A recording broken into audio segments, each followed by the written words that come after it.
Je prends un exemple assez banal. Vous allez voir que les personnes qui ont hâte d'avoir une voiture, lorsque la voiture est neuve, tout de suite, qu'est-ce que tu fais? Waouh!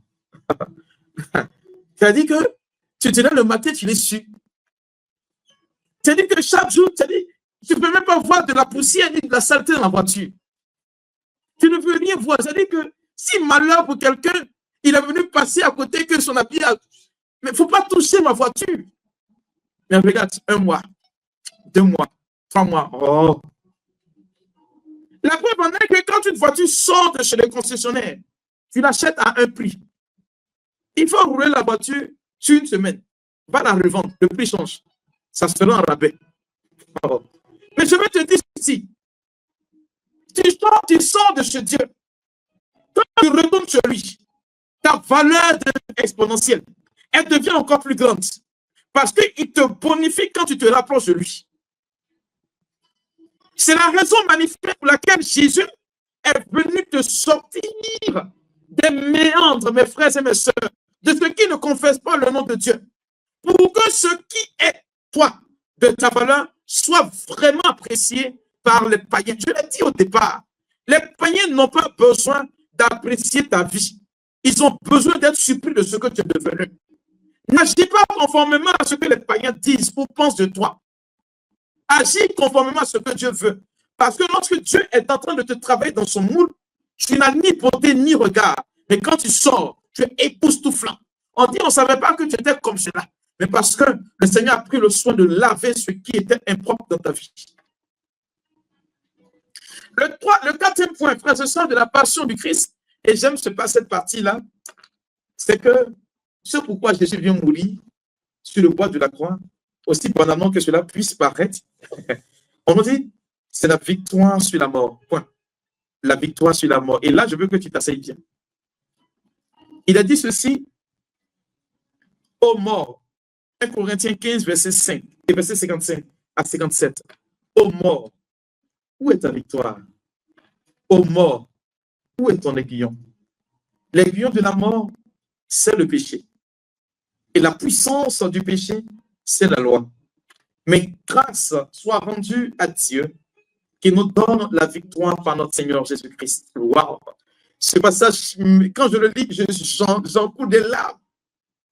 La mort n'a pas de pouvoir sur toi. Jésus dit en Jean 16, lorsque l'esprit de vérité vous sera conféré, il convaincra le monde en péché et jugement. C'est avec Jésus, mes frères et mes sœurs, qu'on a la notion du péché. Parce que l'Esprit de Dieu vient te révéler que manifestement tu es dans ce qui n'est pas bon. Car celui qui est dans le péché ne peut rien bénéficier de Dieu. Combien parmi nous aujourd'hui, mes frères et mes sœurs, avons conscience de ce que parfois nos actes ne sont pas appréciés par Dieu? Combien? Aujourd'hui, nous vivons dans une société où on fait l'apologie du péché. Vous allez voir qu'on va applaudir, par exemple, un monsieur qui trompe sa femme. Oh, tu es un garçon, ainsi de suite. Une femme qui trompe son mari. Ouais, tu te laisses pas faire. Et malgré cela, vous allez voir qu'il y a des lois qui vont défendre ces bêtises. Excusez-moi l'expression. Mais parce que notre société est en train d'aller à la l'aberration. Pourtant, Jésus, il vient te sauver de la mort. C'est pourquoi je veux annoncer à quelqu'un. Jésus a dit en Jean 11, la maladie que tu connais là ne te conduira pas à la mort. Des gens n'ont pas compris. Mais si ça ne conduit pas à la mort, c'est que Lazare n'a pas compris. Il est mort. Mais il dit, c'est pour que la gloire de Dieu se manifeste. Quand une personne sort du péché, quand elle sort du contexte ou du système du péché, Dieu restaure sa vie. C'est pourquoi je veux dire à un enfant de Dieu, si on te renvoie de ton travail, parce que tu ne peux pas entrer dans la corruption, sors avec la tête levée, parce que Dieu va t'ouvrir de nouvelles portes. Si parce que tu refuses l'infidélité de ton époux, il te met dehors, vas-y avec la tête haute. Ne sois pas une personne partisane du péché.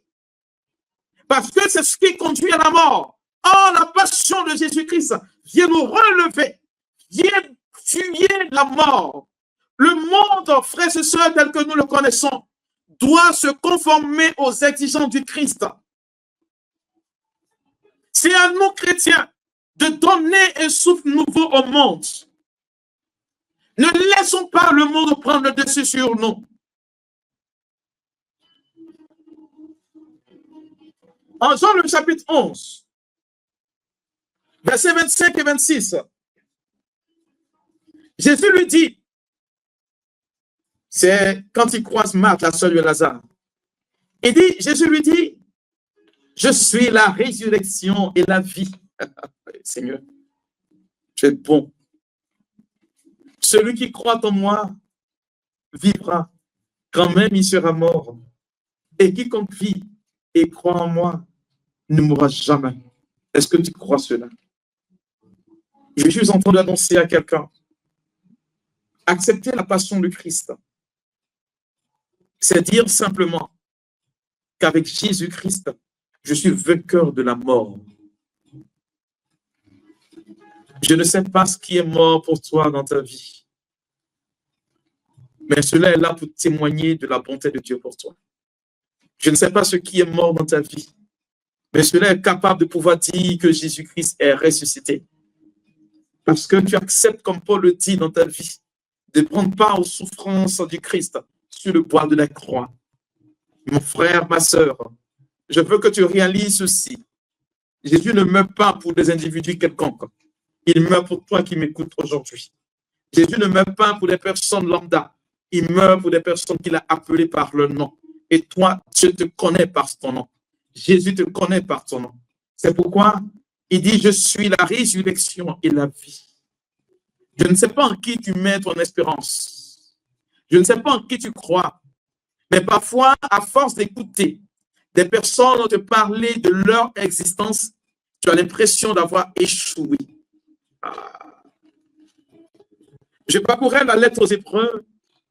Le Seigneur me disait clairement ceci, que le miracle qu'il opère est le miracle d'une femme qui veut accoucher et qui est à terme. Le mois le plus difficile pour une femme qui est enceinte, c'est le 9e mois. Parce que c'est le mois où elle veut être libérée. Et c'est pesant, très difficile. Et lorsque cette femme arrive à mettre son enfant au monde, elle oublie les peines du passé. Elle se réjouit de voir qu'il y a un être qui est venu à la vie. Je vais annoncer à quelqu'un aujourd'hui.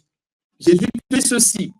Si tu es en train de vivre des moments assez pénibles, difficiles à porter et à supporter, c'est que le temps pour toi d'enfanter ton miracle est arrivé. Et cela n'est pas donné à l'appréciation des êtres humains. Je le dis bien, ce n'est pas donné à l'appréciation des êtres humains. Je voudrais prendre cette analogie qui m'a été racontée il n'y a pas longtemps. C'est une anecdote d'un éléphant. On me disait qu'un éléphant et une chienne étaient tous deux enceintes. Et 3 mois plus tard, elle a mis son enfant au ventre. Elle a fait triplé. Et le cycle de gestation de l'éléphant a continué. Elle a contracté une autre grossesse, elle a mis encore des triplés. La 3e fois, quand elle contracte une grossesse, elle dit à l'éléphant, mais est-ce que tu es dans ton ventre là, c'est un enfant. Je veux que tu lis avec moi, lis un peu. Il dit clairement ceci. L'éléphant lui dit, écoute, c'est vrai. Tu as mis combien d'enfants au monde? Elle dit, ça fait 9. Et l'éléphant lui dit, mais comment les chiens te traitent tes enfants et toi? Écoutez, bon, nous sommes leurs animaux de compagnie, ainsi de suite, on marche, et voilà, ils nous chassent par moment. Et l'éléphant va lui dire, moi, je ne mets pas beaucoup d'enfants au monde.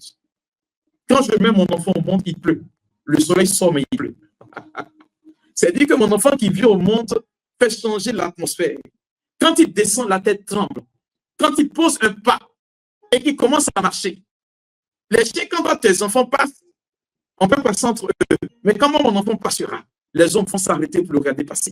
Je veux dire à quelqu'un, si Dieu admet que tu connaisses la passion et que tu connaisses véritablement la souffrance, cela veut dire impérativement, frères et sœurs, c'est que la gloire qui est en train d'être annoncée sur ta vie correspond à ta capacité à résister dans la passion. C'est pourquoi ne regarde pas la vie des autres pour affirmer que Dieu n'est pas dans ta vie. Je veux t'annoncer ceci. Il y a un tournant décisif de ta vie qui doit correspondre à ce que Dieu veut et non pas ce que toi tu veux. Dieu a prévu quelque chose de glorieux pour toi, quelque chose de merveilleux. Et cette chose-là arrivera certainement. Frères et sœurs, le dernier point que je voudrais aborder ici, c'est que si manifestement Jésus vient connaître la passion, c'est pour ne pas que toi et moi nous nous dérobions. Le mystère de la passion, c'est que le Christ nous invite à prendre part à cela. Ce qui veut dire que nous devions être des protagonistes de notre miracle.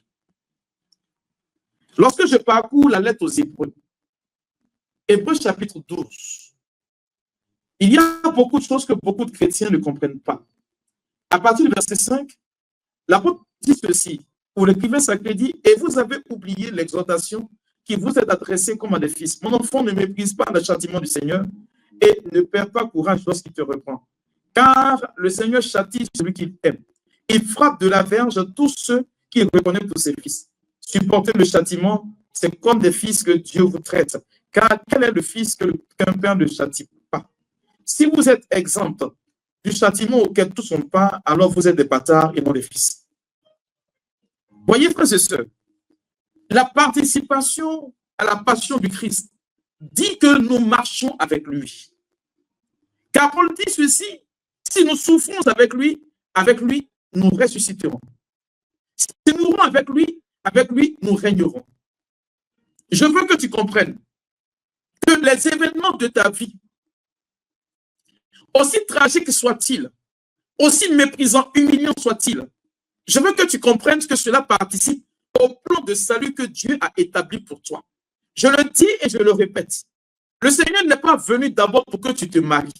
Il n'est pas d'abord venu pour que tu aies des enfants, encore moins pour que tu travailles. Il est venu pour que tu sois sauvé, que ton salut parvienne tout simplement à éblouir les yeux de Satan.